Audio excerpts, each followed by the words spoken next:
అన్నా మీరు మాకెంతో హెల్ప్ చేశారు. అసలు ఏమీ ఇవ్వకుండా ఉంటే బాగుండదు. ఈ కొంతైనా తీసుకోండి. నీ మాట నీదే కానీ ఎవరు చెప్పినా వినవు కదా. సరే సరే, నేను వచ్చిన విషయం ఏమంటే, మనకు తెలిసిన వాళ్ళ మ్యారేజ్ ఉంది 3 రోజుల్లో. వాళ్ళు ఫోటోగ్రాఫర్ గురించి అడిగారు, మీ గురించి చెప్పాను. వెళ్తారా? వెళ్తామన్నా. సరే, ఈ అడ్వాన్స్ తీసుకో. అన్నా పర్లేదు, మళ్ళీ తీసుకుంటాం. లేదు వెంకట్, తీసుకో. అరే, నేనెప్పుడు నిన్ను బయటవాడిలా చూడలేదు, ఫ్యామిలీ మెంబర్లానే చూశాను. ఏం మాట్లాడకుండా తీసుకో. అదే అన్న నాకు అర్థం కావట్లేదు. 2 years నుంచి మేము మీకు రెంట్ పే చేయకుండా కూడా మీరు మాకు ఎంతో హెల్ప్ చేస్తున్నారు. అంతేకాకుండా బయట వాళ్ళు మాకన్నా ఎక్కువ రెంట్ పే చేస్తామని కూడా మమ్మల్ని బయట పంపించట్లేదు.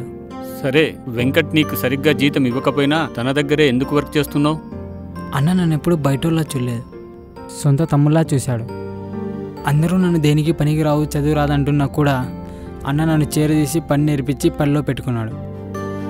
అంతేకాకుండా అన్న దగ్గర అమౌంట్ లేకపోయినా కూడా మా ఇంటికి ఎంతో కొంత పంపిస్తుంటాడు. అందుకే నాకు డబ్బు కంటే అన్నంటేనే ఇష్టం.